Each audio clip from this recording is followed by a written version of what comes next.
இன்று நாங்கள் வவுனியா மாவட்டத்தில் இருக்கிற 3 உள்ளூராட்சி மன்றங்களுக்கான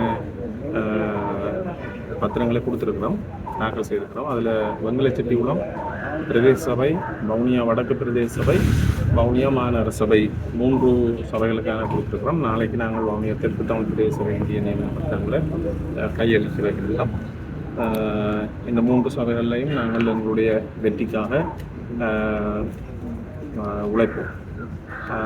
ஆகவே நாங்கள் இதில் எங்களுடைய வவுனியா மாவட்டத்தை பொறுத்தவரையில் எங்களுடைய மாவட்டம் எதிர்காலத்தில் அபிவிருத்தியை நோக்கி பயணிப்பதற்காகவும் எங்களுடைய மாவட்டத்தினுடைய இனப்பரம்பலை மாற்றுகின்ற செயற்பாடுகளுக்கு இடமளிக்காத வகையிலேயும் இந்த தேர்தலில் நாங்கள்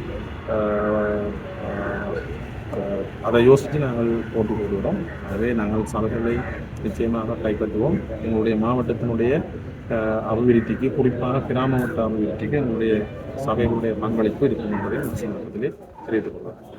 குறிப்பாக இந்த முறை உள்ளூராட்சி மன்ற தேர்தலிலே பலர் ஆர்வம் காட்டாமை பல கட்சிகளுக்கு வேட்பாளர்களை நிறுத்துவதில் பாரிய சிக்கல்கள் ஏற்பட்டதாக அறிகின்றோம். இது தொடர்பில் உங்களுடைய கட்சிக்கு அவ்வாறு நிலைமை ஏற்பட்டதா? ஏன் இவ்வாறான ஒரு பின்தங்கிய நிலைமைக்கு மக்கள் செல்ல காரணமாக இருக்கு? இல்லை, எங்களுடைய கட்சியை பொறுத்தவரையில் நாங்கள் வேட்பாளர்கள் தாராளமாக இருக்கிறார்கள்.